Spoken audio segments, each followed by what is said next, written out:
फरवरी 2023 के बाद से आरबीआई ने ब्याज दरों में कोई बदलाव नहीं किया है, लेकिन स्विस सेंट्रल बैंक की दरों में कटौती के बाद अब बाजार की निगाहें अमेरिका, ब्रिटेन और यूरोप पर हैं। अमेरिका की फेडरल रिजर्व, यहाँ की सेंट्रल बैंक है, जून में बाजार उम्मीद लगा के बैठा कि शायद उसमें कोई कटौती की उम्मीद रखनी चाहिए। हालांकि वहाँ के जो आंकड़े आ रहे हैं इकोनॉमी के, वो इस ओर संकेत फिलहाल कमज़ोरी के साथ दे रहे हैं, यानी लॉन्गर हायर का एक जो फार्मूला चला था वो बरकरार रह सकता है। बाजार की ये जो उम्मीदें हैं, क्या ये रेप्लिकेट होंगी दुनिया के दूसरे हिस्सों में? ख़ास तौर पे हमारी आरबीआई की पॉलिसी में क्या होगा? क्या आरबीआई अपने रुख में, स्टांस में कोई बदलाव करेगा? पॉलिसी में कोई ट्वीकिंग करेगा? क्या कर सकता है? इन सब को समझने की कोशिश करते हैं आवाज़ एमपीसी के जरिए। आवाज़ एमपीसी यानी आवाज़ की मॉनेटरी पॉलिसी कमेटी। बैठक शुरू हो चुकी है आरबीआई की और इसका फैसला 5 अप्रैल यानी शुक्रवार को होगा। उससे पहले हम उसको एनालाइज करने, समझने और एक इन्फॉर्म्ड गेस कह सकते हैं आप, वो करने की कोशिश करते हैं कि इस बार क्या हो सकता है। बातचीत करने के लिए हमारे साथ एक खास पैनल है जो आवाज़ एमपीसी का पैनल है, जिसमें डीएसपी फाइनेंस के vice chairman and CEO Jayesh Mehta ji हैं, इकरा की चीफ इकोनॉमिस्ट अदिति नायर जी और इकोनॉमिस्ट सौगत भट्टाचार्य जी हैं। आप सबका सर बहुत बहुत स्वागत है। अमेरिका की तरफ से हम लोग निगाहें लगाए बैठे हुए थे, लेकिन वहाँ ऐसा लग रहा है कि हायर फॉर लॉन्गर एक बार फिर से होगा। लोग कम उम्मीद कर रहे हैं, लेकिन अपनी पॉलिसी में आरबीआई क्या कर सकता है ये पहले समझने की कोशिश हम लोग करते हैं।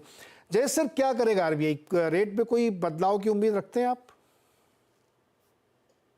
नहीं, ये पॉलिसी में तो डेफिनेटली कोई बदलाव की उम्मीद नहीं है।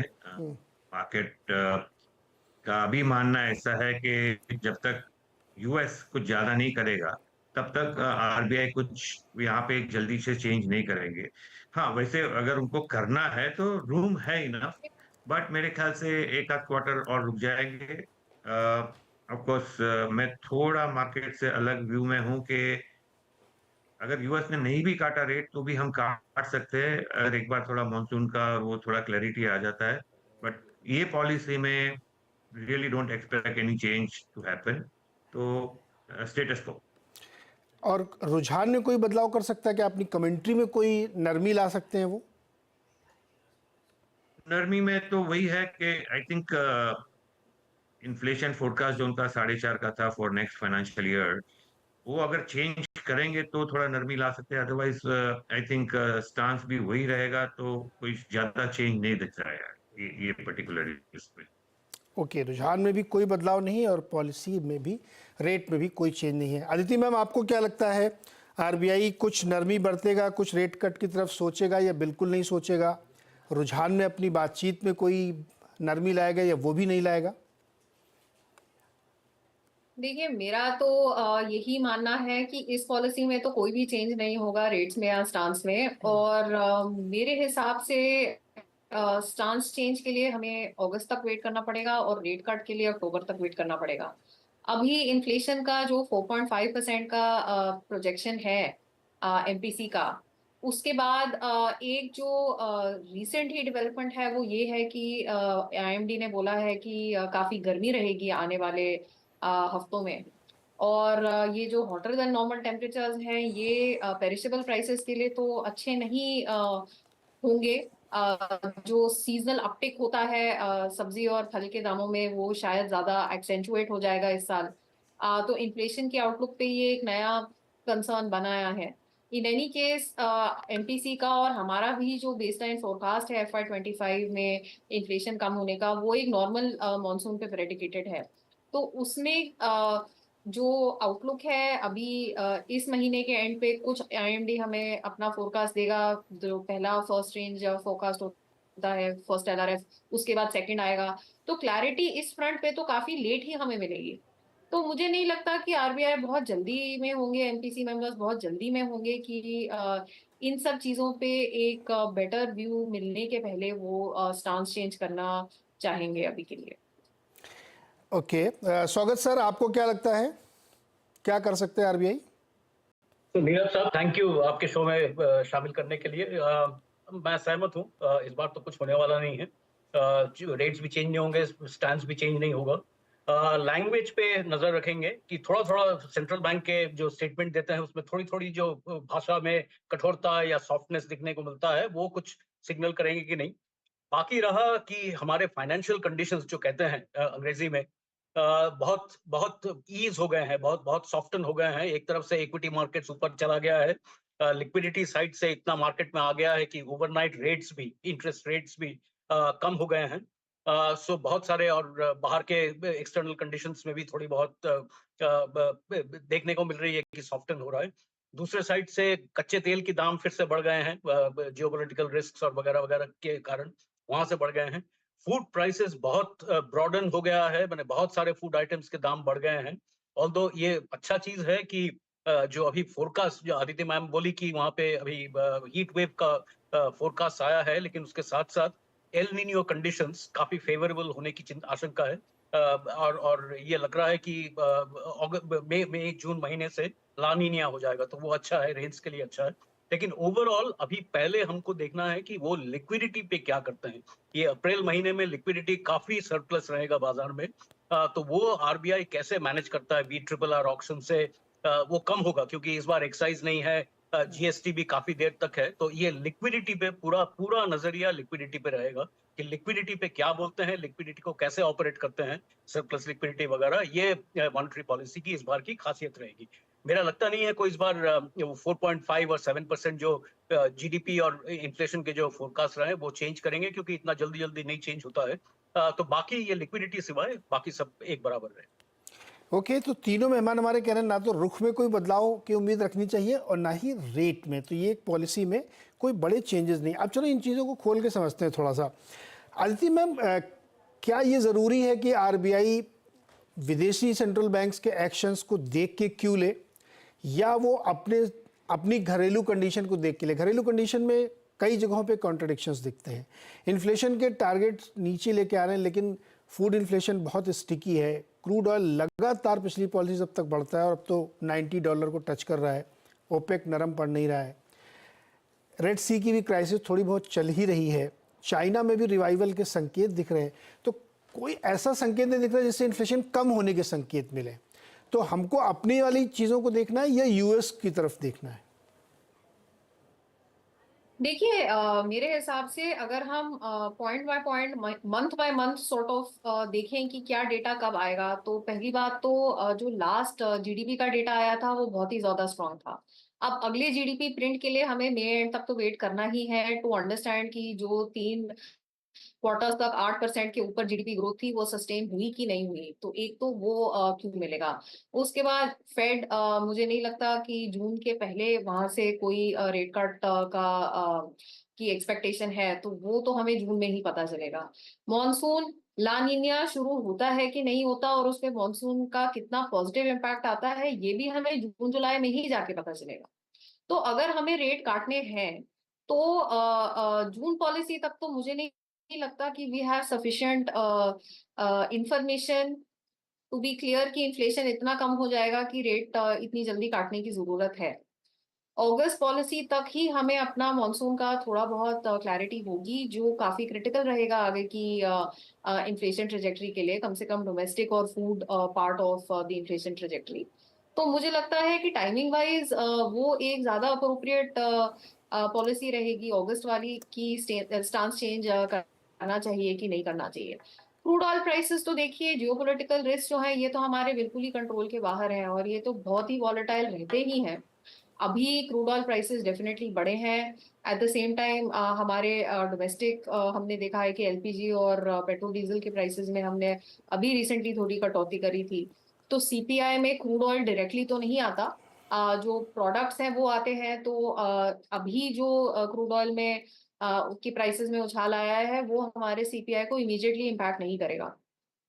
लेकिन of course domestic inflation growth dynamics he supreme होने चाहिए एमपीसी के डिसीजन के लिए। और फूड इन्फ्लेशन की क्या ट्रेजेक्टरी होगी, डोमेस्टिक ग्रोथ की क्या ट्रेजेक्टरी होगी, इस सब के लिए क्रूशियल इन्फॉर्मेशन हमें अगस्त तक ही मिलेगी। तो मुझे इसीलिए कोई एक्सपेक्टेशन नहीं है कि अगले 2 पॉलिसीज में स्टांस भी चेंज हो और या फिर रेट्स में कोई चेंज हो। ओके जय सर, एक चीज़ हमारे दर्शकों को समझाइए कि जब 8% की ग्रोथ पे हम चल रहे हैं, अभी Q4 का नंबर मान लीजिए लगभग इसी के आसपास आता है, एनुअलाइज्ड बेसिस पे भी बहुत हाई जीडीपी लेके आ गए, इतनी स्ट्रॉन्ग ग्रोथ है और जो अभी तक कदम उठाए सरकार ने उससे ऐसा कोई नहीं लगता कि इन्फ्लेशन कोई कंट्रोल में आने वाला लग रहा है, दाम वाम भी कम कर दिए गए।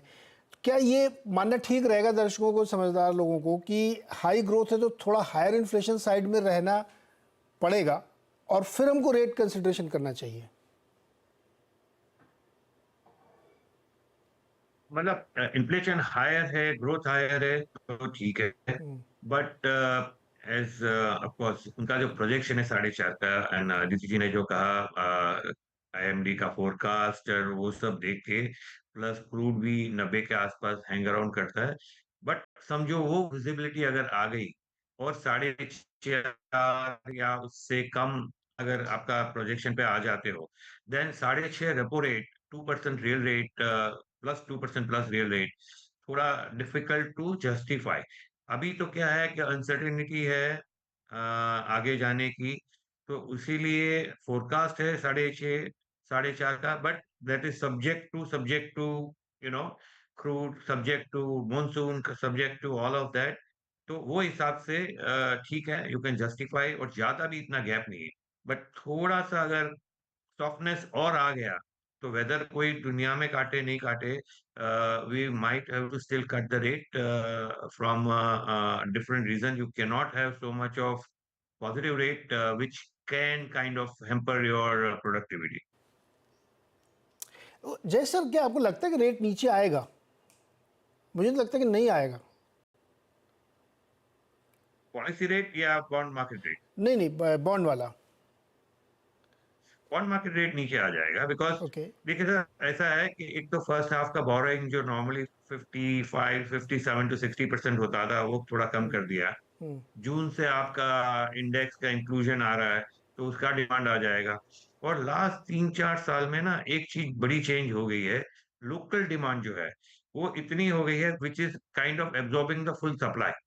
तो आज तक पहले उनके पहले क्या होता था 4-5 साल पहले, या तो फॉरेनर या तो RBI had to buy that extra supply of government, market पूरा एब्जॉर्ब नहीं कर लेती थी। अभी मार्केट की एपिटाइट इतनी बड़ी हो गई है, insurance company, pension, provident fund, तो उसके हिसाब से उनका डिमांड भी बहुत ज्यादा है। Of course I am not saying कि रन अवे रैली हो जाएगा, क्योंकि आरबीआई भी खुद तो सप्लाई देगा व्हेन एफपीआई का जब बाइंग आ जाएगा फॉर इंडेक्स इंक्लूजन, तो वो हिसाब से थोड़ा बहुत उनका भी supply, demand supply, pure demand supply perspective, one अगर next move is not a rate hike, next move whenever 6 months, wherever it is going to be a rate cut, then why would not people try to test 675? 675 10-year benchmark can go.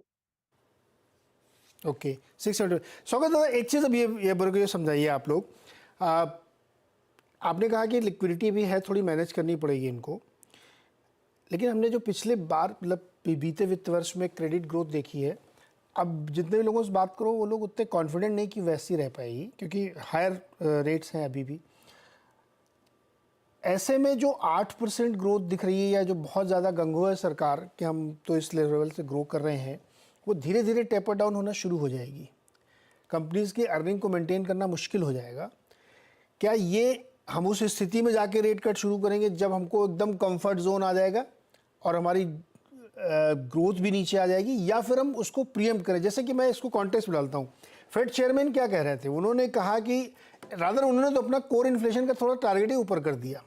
अब I don't know कि वो political pressure था क्या था, लेकिन उन्होंने कहा नहीं अच्छा थोड़ा सा ऊपर ही लेते हैं हम कोर इन्फ्लेशन।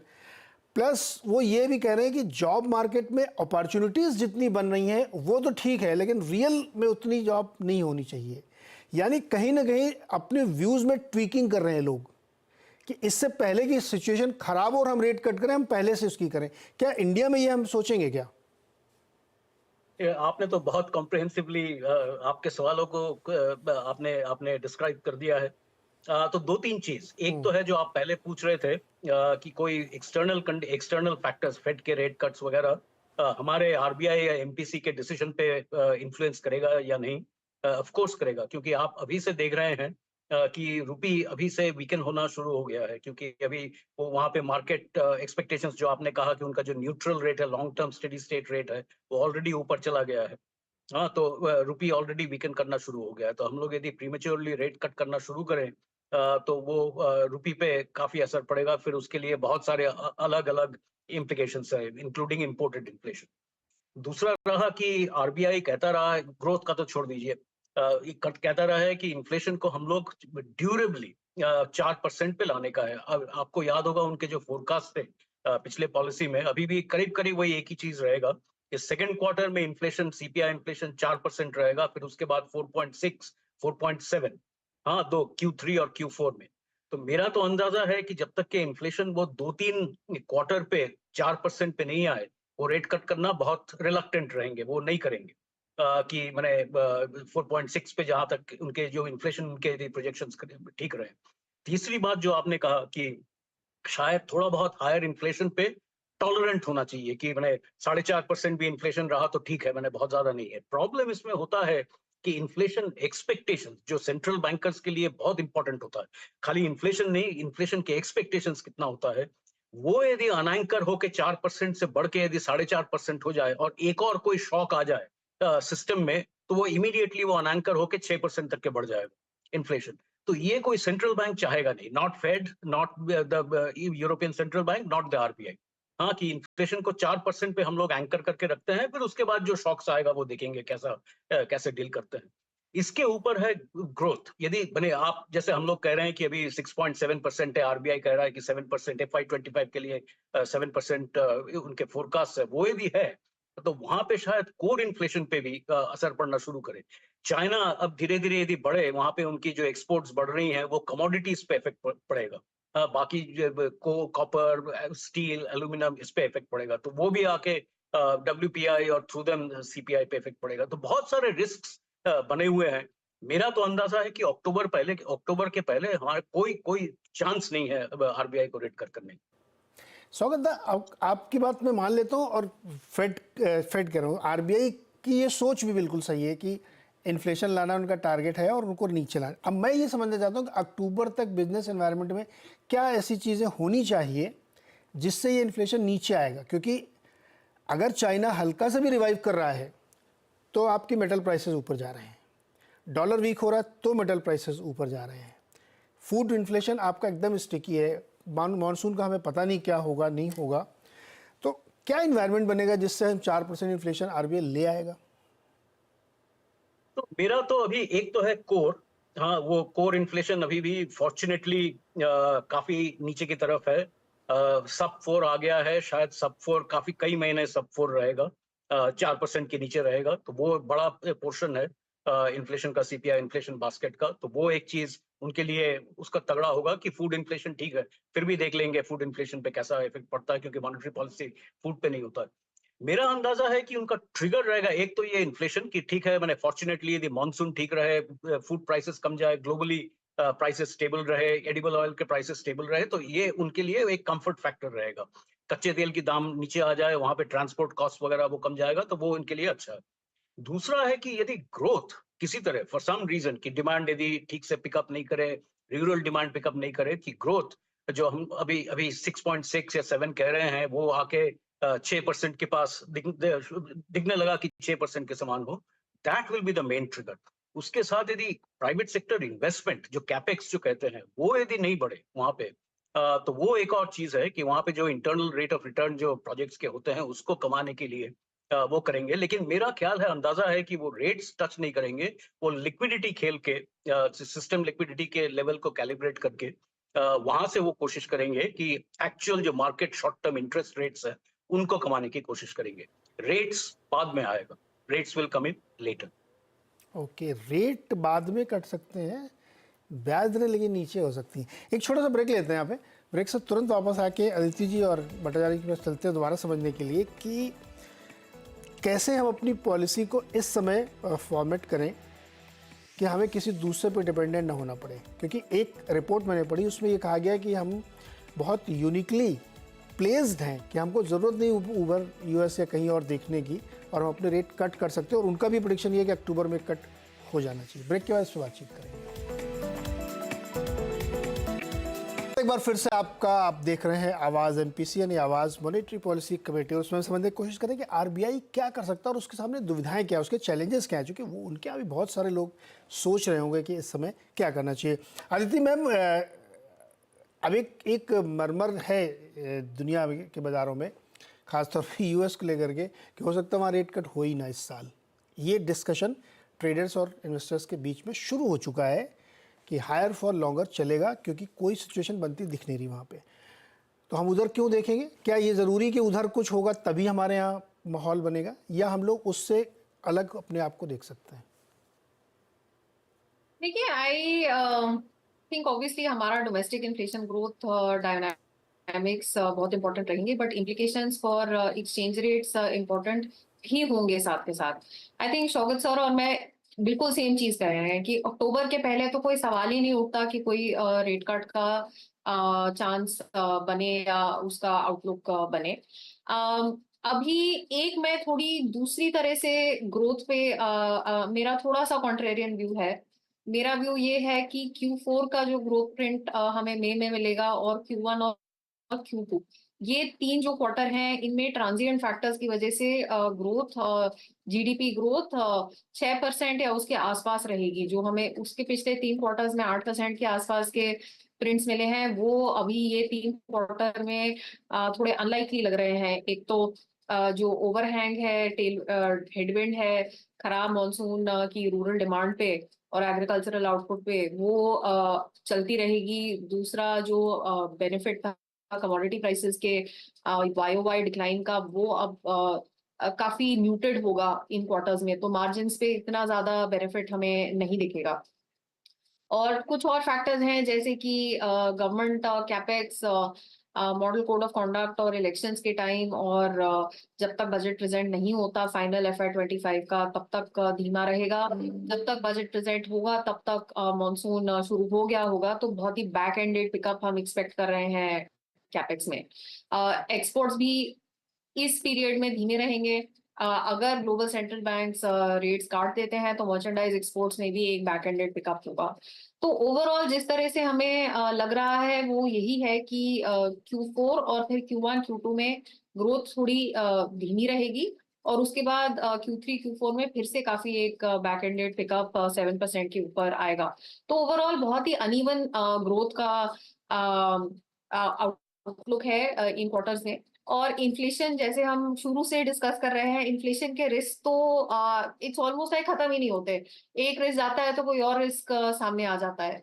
तो caution, abundant caution is the order of the day, and the bar will be quite high for rates to be cut.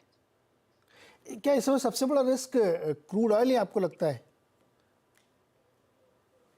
Sorry, सबसे बड़ा रिस्क इन्फ्लेशन के लिए क्रूड ऑयल ही है क्या? नहीं, मेरे हिसाब से हमारे CPI के लिए तो डोमेस्टिक फूड प्राइसेस हैं। ओके, डोमेस्टिक फूड प्राइसेस, और वो डिपेंड करेंगे कि आगे कैसे होते। जयेश सर, ये मेरे को समझना है आपसे कि एक बहुत ही मतलब क्रिटिकल एनालिसिस लोग करते हैं कि हम लोग अब तक के शेप की रिकवरी देखी है अपनी इकोनॉमी में पिछले कोविड से लेकर अब तक, चाहे वो रियल एस्टेट में आप देखें या ऑटोमोबाइल में। CV की इतनी सेल्स नहीं है, ऑटोमोबाइल में भी आप देखें या कंजम्पशन पैटर्न में देखें। इवन RBI ने शायद इसीलिए रिस्क वेटेज बढ़ा दिया था जो रिटेल लोन और कंजम्पशन लोन में आ रहा था, तो वो एक लॉपसाइडेड ग्रोथ की हम लोग देखते चले आ रहे थे। अब वो भी एक समय जाके पीक होती हुई दिख रही। जो मैंने सवाल शुरू में आप लोगों से कहा था कि क्रेडिट ग्रोथ कहीं ना कहीं वो पीक होती हुई दिख रही है, क्या ये रिस्क लेगा RBI या कोई भी इंस्टीट्यूशन की लॉपसाइडेड ग्रोथ हुई है और इन चैलेंजेस को देखते हुए भी हम स्टिक करें और देखें? और एक बड़ा इवेंट होने वाला फुल बजट जब आएगा जुलाई में, तो उसको भी देख लेना चाहिए सरकार वहाँ पे क्या मूव करती है।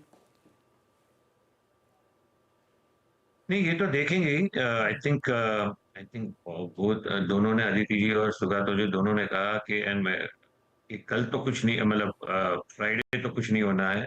Now whether it is next policy और maybe 2 policy after that, I think दोनों, आई थिंक अगस्त अक्टूबर के बाद की ही बात कर रहे हैं।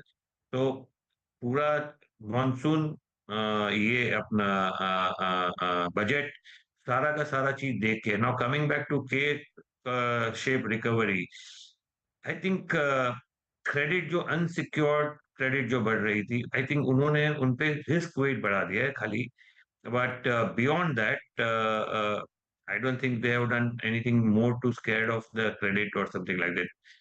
Again credit number if you look at an absolute number तो इतना कुछ खास बढ़ा नहीं है, बढ़ा है as a percentage, but if you really look at it, I am talking from banking sector, NBFC sector से काफी कुछ बढ़ा था, तो उन्होंने उधर रिस्क वेट डाल दिया, वो थोड़ा मॉडरेट हो जाएगा।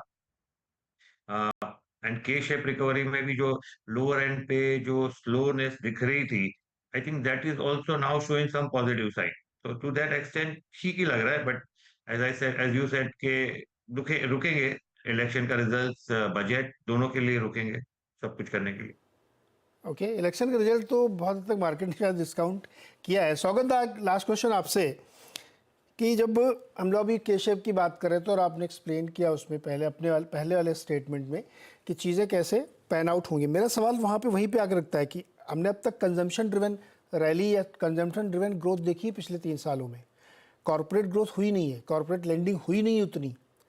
तो अगर सरकार अपना रुख ये चेंज करना चाहती है, जो कि उसका इरादा भी है शायद, तो वो तो हो नहीं रहा है, प्राइवेट कैपेक्स कहाँ हो रहा है, तो फिर तो गाड़ी वहीं फंस जाएगी ना। फिर लोग कहेंगे सस्ता लोन दो, क्योंकि अभी तक 30-35% सेविंग का तो सरकार ही ले जा रही थी, वही खर्चा कर रहे थे। अब वो कह रहे हैं कि हम कम लोन लेंगे तो पैसा फ्री होगा यहाँ पे, ये वाली ट्रिक चलेगी क्या? तो आपने ये बहुत बड़ा ये दुविधा हाईलाइट किया है कि एक साइड से ये जो के शेप रिकवरी है, जो बड़ा कंसर्न है, वो मॉनेटरी पॉलिसी का रोल नहीं है, वो ज्यादा फिस्कल पॉलिसी, इंडस्ट्रियल पॉलिसी वगैरह, वो सब उस पे ज्यादा उनका असर, इस पे ज्यादा, ये मुद्दे पे ज्यादा उनका असर पड़ेगा। मॉनेटरी पॉलिसी इतना हेल्प नहीं कर पाए। दूसरे साइड से क्रेडिट भी बढ़ाना है, एमएसएमईज को माइक्रो फाइनेंस क्रेडिट ये बढ़ाना है, लेकिन दूसरे साइड से आरबीआई भी दूसरा ये जो बाकी जो क्रेडिट के कंपोनेंट्स है उसको भी कम करने की कोशिश कर रहे हैं। शायद यहाँ पे और भी एक दो और माइक्रो प्रूडेंशियल मेजर्स इस बार अप्रैल पॉलिसी में देखने को मिले, तो वहां भी थोड़ा सा डैम डाउन करने की कोशिश कर रहे हैं। और ये बड़ा प्रॉब्लम है कि हमारा हाइपोथेसिस है कि जो हमारे जो जीडीपी ग्रोथ देख रहे हैं 8%, 7%, 7.6%, बहुत सारा इस पे एक ये मैटर करता है कि ये क्रेडिट ड्रिवन है।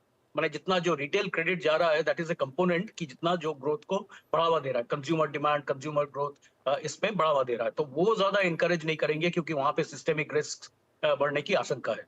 तो वहां पे इनके लिए वो डायलेमा है कि कितना बड़ा है।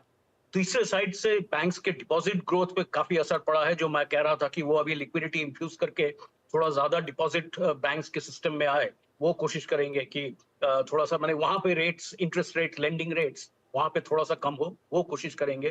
बट ओवरऑल मेरा अंदाजा है कि इनका एटीट्यूड रहेगा, जो फेडरल रिजर्व के बॉस्टिक साहब ने कहा, के मेंबर ने कहा कि जब तक के the Fed can afford to be patient so long as growth holds up, so long as the economy holds up. ये बिल्कुल सही आरबीआई और एमपीसी का भी स्टांस रहेगा कि जब तक के ग्रोथ, क्रेडिट, फाइनेंशियल कंडीशंस जब तक के ठीक रहे, हमारे कोई जल्दी नहीं है कि हम रेट काटेंगे वगैरह।